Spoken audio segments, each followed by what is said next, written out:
I am Josh Strauss. Too many game times. Very sophisticated. Okay. Okay. I am Josh Strauss and welcome to my home in Cape Town, South Africa. So my move to Cape Town has been great. Moved back just before COVID hit, so a little bit up and down in that sense in terms of what am I going to do after my career, etc. I finally made the decision to retire end of 2021. Took up the job at the South African College School, Sax High in Newlands as a coach.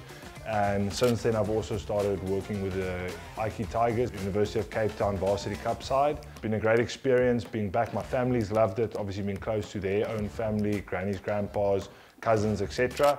But also for myself, it's given me a great opportunity to also learn my trade as a coach and do it at a level which I really enjoy and I love, and I've also got an opportunity to have an impact on young lives. I think the obvious fondest memory for me from my time at Glasgow Warriors would be the 2015 Pro 12 win. I was very lucky to be part of a squad.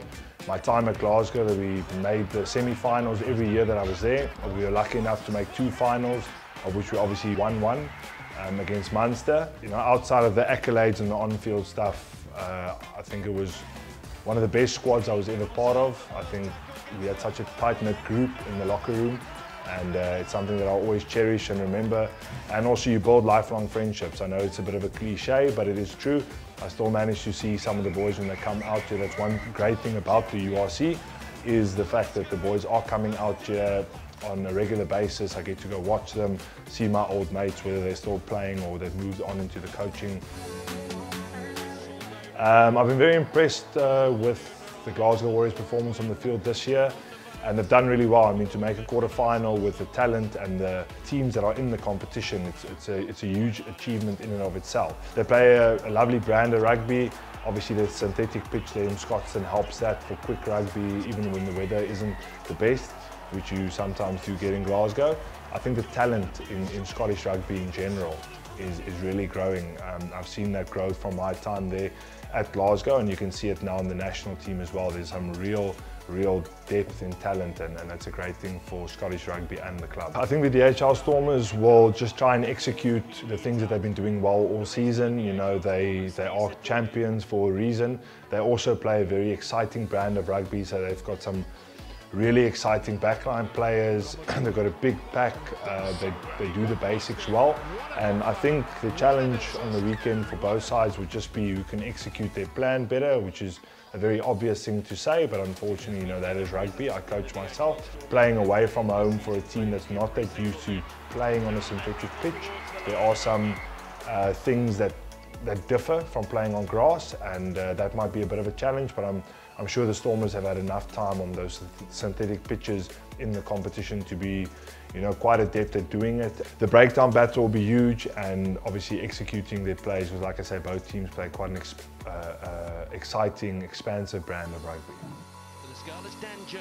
I think for the Glasgow Warriors to win the quarter-final this weekend, I think they'll just have to execute their game plan. I definitely think for any European side, the big challenge is to front up to the forwards side of play. You know, the scrums, the line-out, the set piece.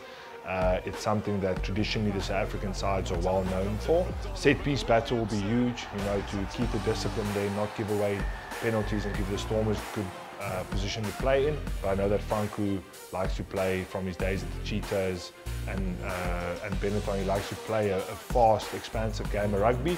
That comes down to your ruck speed and how quickly you can get the ball out. So I think for Glasgow, that'll be their main focus, but then also primarily just getting the set piece right and firing there.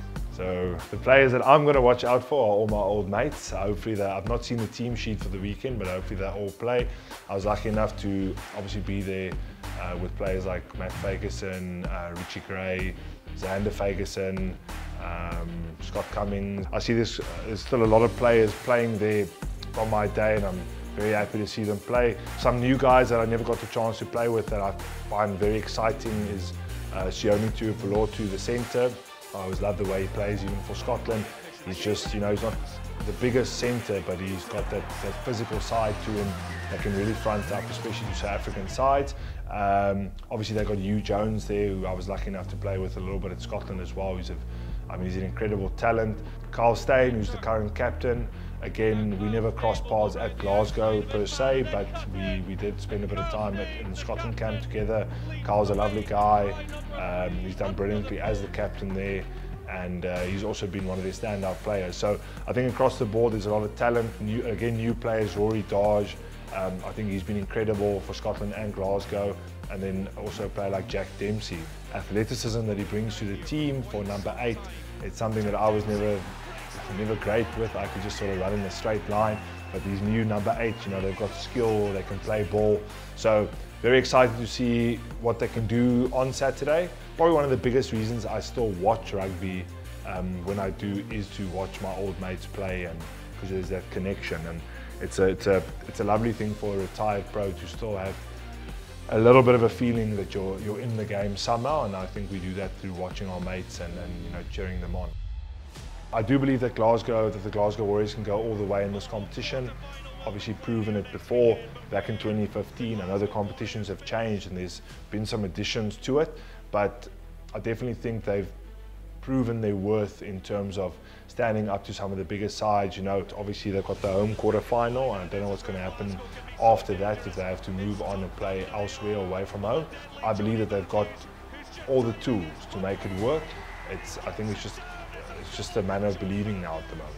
Final words to the fans. All I can say is I was very lucky to be part of something that grew immensely, and I was lucky enough to see it grow. I remember my first time when I got to Scotstoun, you know, coming from a South African perspective where most of our stadiums can house 40 to 60,000 people, seeing Scotstoun for the first time, I thought to myself, you know, such a small stadium, but the support that we got, and I saw it grow from, let's say, around 5,000 people a game to within a season or two, you know, we were having to put up additional stands just to house all the fans and all the interested people to come and watch us. And I can see that that's only grown in leaps and bounds. And I think the support for the Glasgow Warriors is huge in Glasgow now and in Scotland. And it's great to see. It's great for the sport in Scotland. And all I can say and ask the fans is just keep it up. So very appreciative of my time there. I'm sure the players are as well. And just you know, keep doing the good work.